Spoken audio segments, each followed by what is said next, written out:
Hey everybody, my name is Spencer here at Brilliant Setups, and I wanted to record this video for everyone who is thinking about setting up their membership plans or setting up their pricing, or they just don't know how they want to set their plans or pricing.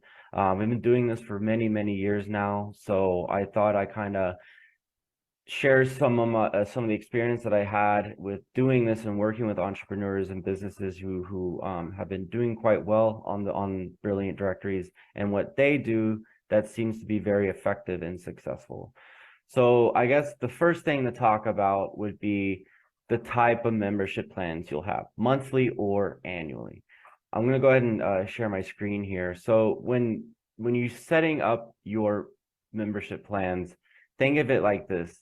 Think of all the brands that have monthly subscriptions, right? Netflix has a monthly subscription. Spotify is a monthly subscription. People who are familiar with Microsoft, their Game Pass subscription is a monthly subscription.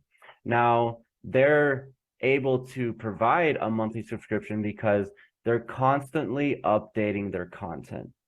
Netflix is constantly adding new movies and new TV shows, and they're constantly removing content. So it gives people an urgency to either sign up because the content's only available for so long before they take it off, but they're always adding new content to keep people engaged. Spotify does the same thing with their music. They're constantly adding music and songs to their library. They have over 1 billion songs now, I think, that they have on Spotify. So if you are not constantly adding content to the site and engaging your members with your brand and keeping them on the site, it's going to be really, really hard to suffice a monthly subscription because you're giving your members every month a reason to not subscribe.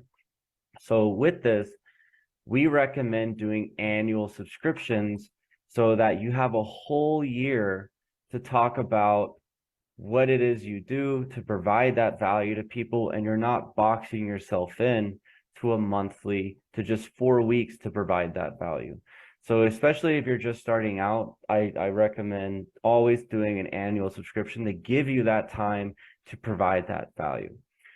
Now, the next thing I wanted to talk about was how do you set up your pricing? And should I do a free plan? Should I do a paid plan?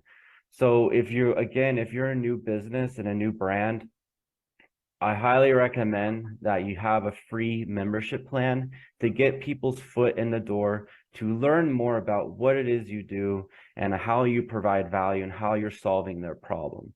And this is a great way for you to kind of get their contact information, to put them in some type of automation email sequence, to call them, to send out a newsletter, some way of engaging them with your content, because it's very, very hard to get people to sign up immediately to a paid plan if they've never heard of your business or they've never been to your website. People want to become familiar with what it is you do before they hand over credit card information.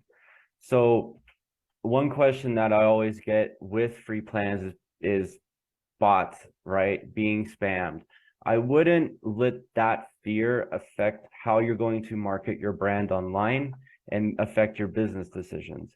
Brilliant Directories has a really good form spam protection that they use to help limit the number of bots that sign up to your site. It's not going to 100% remove all the bots from signing up to your site, but it's going to dramatically reduce the number of bots that do. So the way you can find this form is if you go to your advanced settings, if you come up here and type in spam, and it's down here at the bottom called a spam protection member sign up form.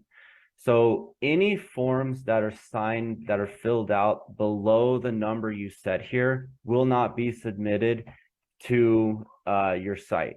So bots normally will fill out a form in under a second, or it takes them about under 2 seconds to fill out a form.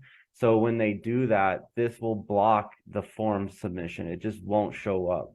Now, it's not going to, like I said, it's not 100% going to remove everything, but it does help reduce that number. But again, I wouldn't let the fear of being spammed or having bot signups affect how you're going to market your brand to get people to engage with your content. So the next thing I wanted to go over was pricing and how you should set up your pricing if you do an annual subscription. It's going to take you the same amount of effort to make a $50 sale as it would to take a $500 sale. So when you're setting up your pricing, you want to set a price point that makes sense for you to get out of bed every morning and make sales. So if you set your price point too low, it's not going to really motivate you to go out and make these sales, especially if you do monthly subscription, because then you have to not only make the sale initially, but you have to provide that value within a 4-week period. And thinking realistically, how much time in a day do you have to manage all these different things you'll need to do? Sales, marketing, customer support. So you want to set up a price that makes sense for you to want to make those sales, to get out of bed every morning. Another thing to think about is if you set your price points too low, it's going to be hard for people to take you seriously of how you're providing value to these people. So you want to set, again, a price point that makes sense for you and makes sense for you to make sales, and also makes sense for your members who are going to be signing up. And I know that kind of takes some trial and error to figure out what is that price point, but over time you will find it. So I hope this information helps everybody who's setting up their membership plans right now, who's setting up pricing, trying to think about what should I set my price point to. So thank you for your time, and I wish you all a very Merry Christmas.